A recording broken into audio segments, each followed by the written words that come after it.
안녕하십니까. 프레시안 박인규입니다.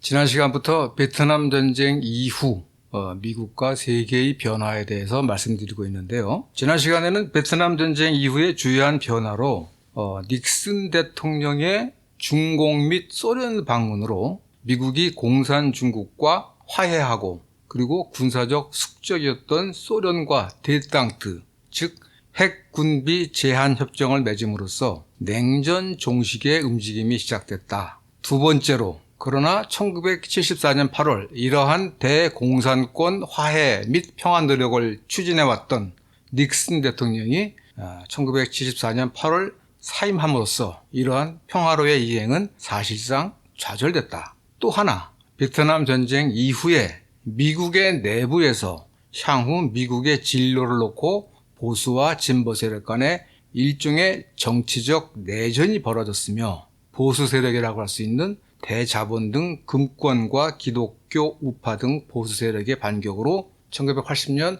레이건이 대통령에 당선되면서 미국은 보수화의 길로 나아갔다. 이런 취지의 말씀을 드렸습니다. 그런데 저는 이것보다는 베트남 전쟁 이후 브레튼 우드 체제, 이른바 세계 통화금융체제라고 말이 되는 브레튼 우드 체제의 붕괴, 이게 말하자면 1945년부터 한 73년까지 이 자본주의 경제의 눈부신 성장을 견인한 주요한 제도적 기반이었는데 그것이 무너집니다. 이것이 가장 중요한 변화라고 생각을 하거든요. 그래서 요 경제와 관련된 얘기를 좀 해야겠다라고 생각해서 이번부터 몇 차례에 걸쳐서 그 자본주의 세계 경제의 변화와 미국의 위상, 특히 그 베트남 전쟁을 경계로 해서 그 이전의 자본주의 경제와 그 이후의 자본주의 경제를 비교해 볼까 합니다.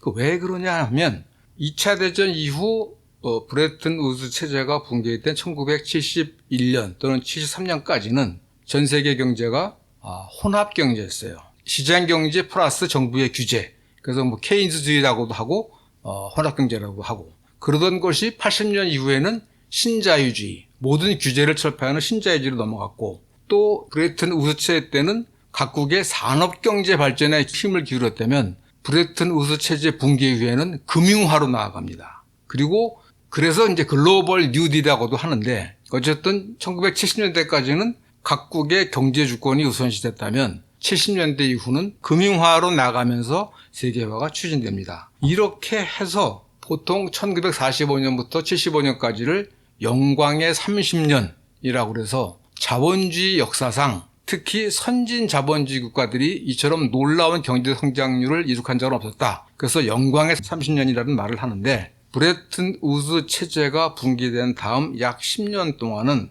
여러 가지 이 금융화 또 뭐 세계화 쪽으로 나아가면서 세계 경제는 성장과 고용, 다시 말하자면 국민들의 생활 개선을 위한 성장과 고용 중시의 글로벌 뉴딜 체제에서 금융자본의 이윤 추구를 최우선으로 하는 금융화, 신자유주의, 세계화로 나아갔다라고 말할 수 있습니다. 그 가장 중요한 계기가 바로 그 고정 환율과 자본 통제를 중심으로 하는 브레튼 우드 체제가 붕괴되고 금융자본이 자유화됐기 때문이다라는 건데, 제가 이 말씀을 자꾸 여러 번 강조해서 말씀드리는 이유는 지금 우리가 알고 있고 우리가 살고 있는 세계 자본주의 체제는 바로 브레튼 우드 체제 붕괴 이후에 80년대부터 신자유주의, 금융화, 세계화라는 것이기 때문이고, 그리고 바로 이 신자유주의, 금융화, 세계화의 세계 경제가 지금 특히 2008년 미국발 금융위기, 그리고 2014년 이후 러시아 우크라이나 전쟁 이후 지금 해체되고 있다. 따라서 우리는 지금 새로운 경제체제로 아마 들어갈 수도 있다라는 것을 말씀드리기 위해서 이 부분을 말씀드리고 있는 것입니다. 그러니까 다시 말하면 브레튼 우드 체제가 붕괴되면서, 그리고 80년에 레이건이 대통령에 당선되면서 세계 경제는 산업화에서 금융화로, 그리고 케인즈주의에서 신자주의로, 또한 91년도 소련이 해체된 이후에는 93년도 클린턴 행정부 때부터 이른바 자본이 세계화로 나아갔다. 그래하여 금융자본이 전 세계 어느 나라든 드나들면서 이윤을 추구하는 그러한 체제를 만들었다라는 것입니다. 그런데 여기서 중요한 것은 이러한 세계화가 미국을 비롯한 일부 선진 자본주의 국가의 상위 계층 약 한 10%에게는 엄청난 부와 번영을 안겨주었지만 그 선진국 내의 중하층 90% 이하 그리고 대부분의 글로벌 사우스 옛날엔 제3세계 국가라고 그랬죠. 개발도상 국가에게는 엄청난 고통을 안겨다 주었다.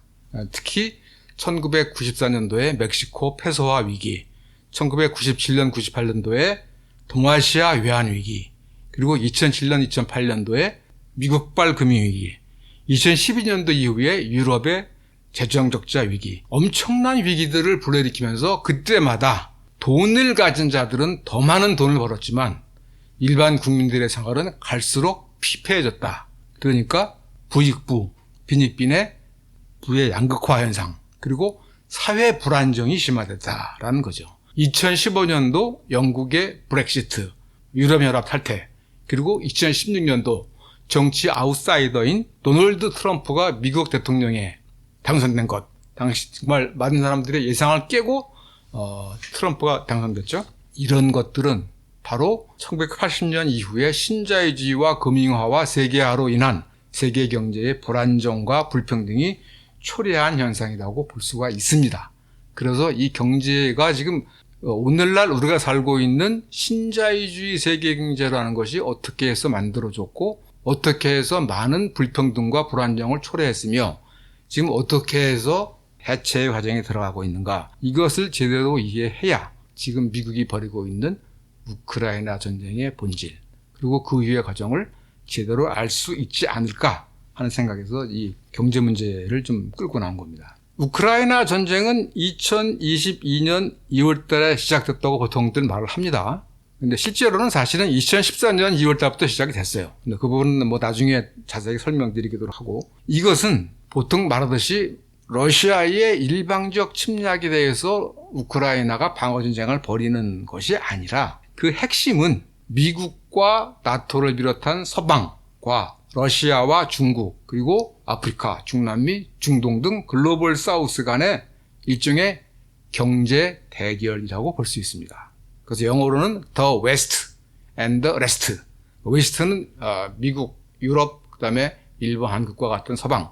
The Rest는 좀 전에 말씀드린 러시아, 중국, 중남미, 아프리카, 중동. 이런 두 세력 간의 경제 대결인데 그 핵심은 뭐냐면 지난 40년간 세계를 지배해온 미국의 달러 패권에서 벗어나서 그 비서방, 중국, 러시아, 글로벌 사우스가 미국의 달러 지배에서 벗어난 새로운 국제 무역 그리고 국제 금융 질서를 만들어내겠다. 그러니까 미국의 달러 패권 하에서는 못 살겠다. 우리끼리 살아보겠다. 라고 하는 것입니다. 이 말은 다시 말하면 미국 주도의 세계화, 1993년도부터 시작된 세계화도 종말을 향해 가고 있는 게 아닌가라고 하는 것입니다. 실제로 세계 최대의 사모펀드 블랙락이라는 데가 있습니다. 그러니까 말하자면 돈 많은 사람들한테 돈을 모아서 세계 여기저기에 투자하는데 그 규모가 장난이 아닙니다. 지금 우크라이나 전쟁이 벌어지고 있는데 우크라이나 농토의 거의 40% 이상을 이 블랙락에 사들였다고 하거든요. 이 블랙락이 갖고 있는 굴리고 있는 자산 규모가 10조 달러예요. 10조 달러. 그러니까 우리나라의 GDP가 한 1.5조 달러라고 하는데 6배 됩니다. 그 돈을 굴리면서 전 세계에서 어마무시하게 돈 사들이는 그런 사모펀드인데 그러니까 전 세계 최대의 돈주죠. 쩐주죠. 여기에 그 CEO인 레리 핑크라는 사람이 2022년 우크라이나 전쟁이 난 직후에 자신의 고객들에게 보낸 편지에서 뭐라고 그랬냐면 세계화는 끝났다. 이렇게 얘기했습니다.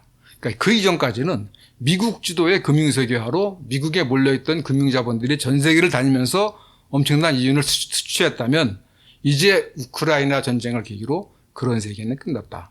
정확하게 어떤 모습일지 모르지만 세계 경제가 아마 갈라질 수도 있을 것이다. 또 웨스트 앤드 레스트로 서방 대 비서방으로. 사실 미국은 1980년대 이후에 미국이 발행하는 달러가 전 세계 무역 및 금융의 사실상 유일한 기축통화라는 점, 그리고 전 세계 잉여자본의 약 80%가 미국 금융시장으로 몰려들고 있다는, 달러로 몰려들고 있다는 점, 이런 것들을 이용해서 돈을 굴려서 돈을 버는 이 금융자본의 운용을 계속 해왔던 것입니다. 그러니까 말하자면 그게 바로 달러 패권이죠.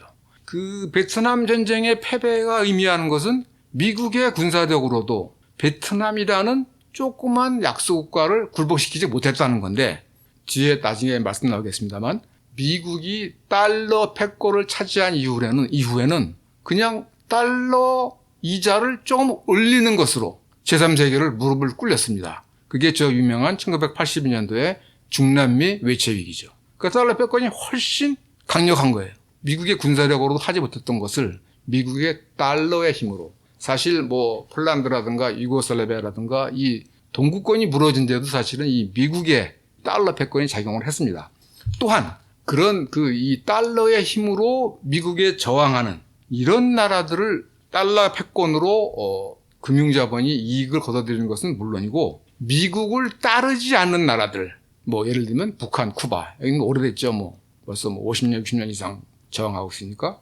이란, 베네수엘라, 아프가니스탄, 그리고 심지어는 러시아에 대해서도 경제, 금융 제재를 부과해왔습니다. 그렇게 해서 미국 말을 들어라, 이렇게 한 거죠. 이 미국의 경제 제재라는 건 뭐냐면, 쉽게 말해서 세계화 이후에 세계 경제를 미국이 좌지우지하고 있는데 그 세계 경제에서 쫓아낸 거예요.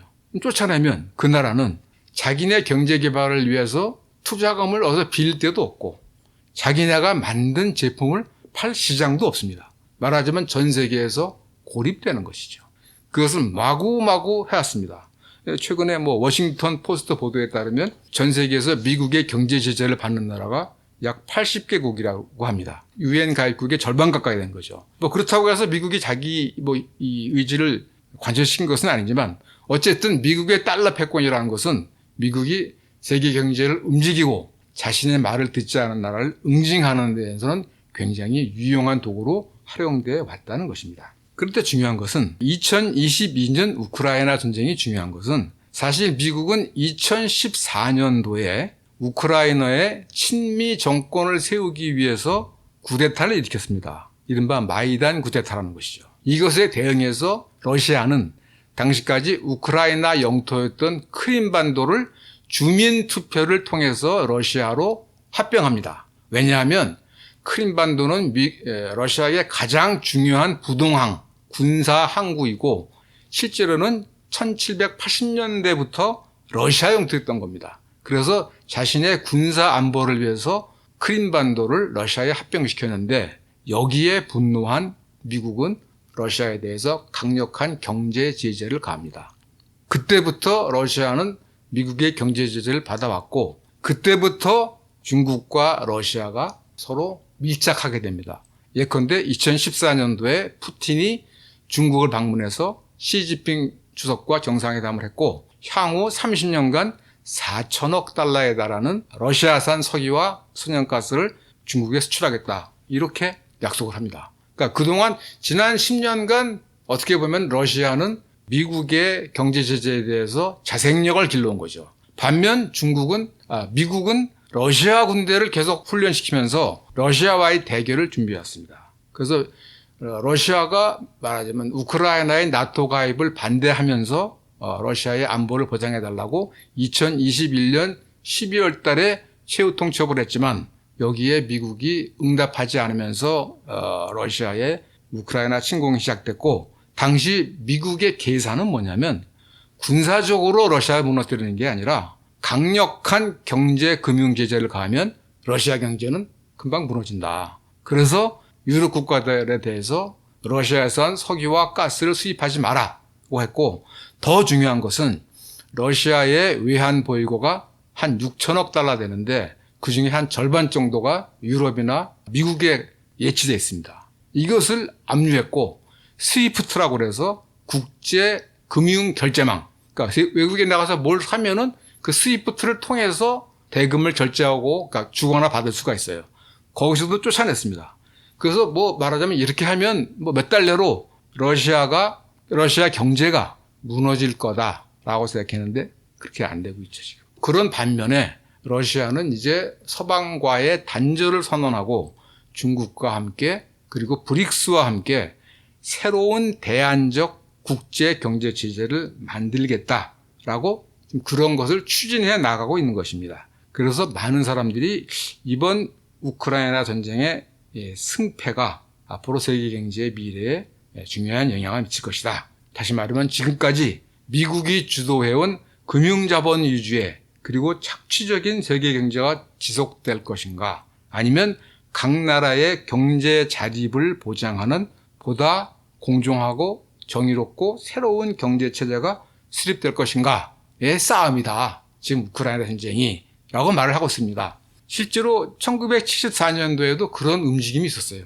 1974년도는 어느 때냐면 미국의 베트남전 패배가 사실상 기정사실화됐고 73년도에 산유국들이 석유 가격을 자그마치 4배나 올리면서 이른바 자원민족주의를 실천할 때였어요. 그리고 제3세계 국가들이 선진국 위주의 경제 정보 질서를 바꿔서 새로운 국제 정보 질서를 만들자고 주장하던 때입니다. 그 당시에 1974년도에 류영희 선생의 전환시대의 논리라는 책이 나왔는데, 이 전환시대라는 의미가 바로 그런 거였어요. 선진국의 일방적인 경제 지배로부터 제3세계가 경제 자립을 추구하고 있다. 세계가 바뀌고 있다라고 했는데 그 당시엔 실패했죠. 왜냐? 그 당시엔 중국이든 러시아든 비서방의 경제 규모란 게 너무나 작았고 미국 달러 패권이 너무나 컸기 때문에 그냥 무너진 겁니다. 그러나 이번에는 다르다고 보고 있습니다. 왜? 첫째, 지금 중국이 세계의 공장이라는 소리를 들을 정도로 세계 최대의 제조업 강국입니다. 그리고 2013년도부터 1대1로라는 사업을 통해서 아프리카나 중남미 등의 인프라를 세워주고 제조업 공장을 일비한 원조를 해주면서 이들의 경제 개발을 지원해주고 있습니다. 나아가서 지금 브릭스라고 해서 브라질, 러시아, 인도, 중국, 남아공 이런 나라들이 서방과는 무관한 경제권을 형성했는데 여기에 사우디라든가 이란 등이 가입하면서 브릭스 플러스가 됐고, 이 브릭스 플러스의 경제 규모가 지금 G7보다 큽니다. 그리고 많은 국가들이 여기에, 많은 제3세계 국가들이 여기에 가입하려고 합니다. 그리고 아까 말씀드린 것처럼 2014년도 우크라이나 사태 이후로 1972년 닉슨의 중국 방문이 중국을 미국으로 끌어들인 거였다면 2014년도 미국의 대러시아 경제 제재는 다시 중국과 러시아를 밀착시킨 겁니다. 그래서 중국, 러시아가 하나의 동맹까지는 아니지만 우방이 되면서 여기에 글로벌 사우스가 참여한 거죠. 실제로 이번 우크라이나 전쟁에 대해서 미국의 주도에 따라 러시아 경제 제재에 나선 나라들은 서방 한 40개국밖에 안 됩니다. 나머지 나라들은 말로는 침공을 비난했지만 중요한 행동, 경제 제재에는 참여하지 않았거든요. 또한 지금 군사적으로도 미국보다는 러시아의 극초음속 미사일 등 전략 무기 부분에서 러시아가 더 앞서 있다고 합니다. 따라서 현재와 같은 추세가 계속된다면 미국과 유럽과 서방이 하나의 경제권으로 남겠지만 러시아와 중국과 제3세계는 별도의 경제권으로 나아갈 수도 있다. 이러기 위해서 지금 러시아와 중국은 자신들만의 어떤 금융, 무역, 결제 시스템을 만들어가고 있어요. 이게 얼마나 걸릴지는 사실 모릅니다. 최소 5년, 10년 계획을 한다는데 모릅니다. 이게 과연 그런 미국 주도의 일방적 금융자본 위주의 세계화 경제를 탈피할 것인가, 탈피하는데 성공할 것인가 아닌가, 이것은 이제 두고 봐야 할 문제인데, 그러나 한국으로서는 앞으로 지난 40년간 미국이 주도해왔던 금융자본 위주의 세계화, 일부에서는 카지노 자본주의라고도 얘기하는 이런 것에서 벗어난 새로운 경제체제로 나아가려고 하는 세계 정세를 제대로 알 필요가 있다는 것이죠. 한국 같은 경우는 사실은 1980년대 이후에 신자유주의 경제나 금융화 경제나 세계화 경제에서 사실 가장 큰 득을 본 나라입니다. 중국과 함께. 또 한국은 미국의 안보 우산 아래에 있기 때문에 미국이 하고자 하는 바를 거스르기는 대단히 어렵습니다. 그러나 지금 벌어지고 있는 세계 정세의 변화를 제대로 모른다면 예컨대 1876년 이후에 일본의 개항 이후에 우리가 일본의 식민지가 되는 그런 우를 범할 수도 있다는 것이죠. 그런데 지금 이 중국과 러시아 그리고 브릭스 등이 중심이 돼서 미국의 달러 패권에서 벗어난 새로운 국제 무역 경제 질서를 만들겠다고, 무역 경제 안보 질서를 만들겠다고 하는 것을 제대로 보지 않는다면 우리는 어떤 어려움에 빠질지도 모른다는 거죠. 그리고 지금 특히 비서방의 많은 전문가들은 아시아에서도 마찬가지지만 지금 이 순간이 1840년대 초 아편전쟁에서 중국이 영국에 패하면서 이른바 서세동점, 서양의 세력이 동양을 점령해 가던 그러한 추세가 지금 대략 한 2010년대 이후 역전되고 있다. 특히 지금 동아시아의 경제적 역량이 대단히 활발한 만큼 전 세계에서 경제 성장의 잠재력이 가장 큰 데가 중국과 동남아시아 등 동아시아거든요. 그렇기 때문에 물론 이제 이 지역은 안보나 정치 부분에서는 분열되어 있고 파편화되어 있지만 앞으로 이 정세는 미국의 주도 또는 미국과 유럽과 서방의 주도가 계속되지는 않을 것이다 하는 핵심 그러한 관측들이 굉장히 많습니다. 따라서 그렇기 때문에 지금 벌어지고 있는 경제적 변화의 내용이 무엇인가, 이것을 우리가 제대로 봐야 된다는 것입니다. 그러기 위해서는, 그래서 경제 문제를 제가 꺼낸 것이고요. 그러기 위해서는 2차 대전 이후에 지난 2차 대전 이후 지난 80년간 세계 경제를 호령해왔던 미국의 현재는 어떤 것인가, 그걸 알아보기 위해서는 한번 좀 역사적으로 좀 볼 필요가 있다. 사실 지난 20세기를 보는 가장 일반적인 시각은 이른바 단기 20세기였어요.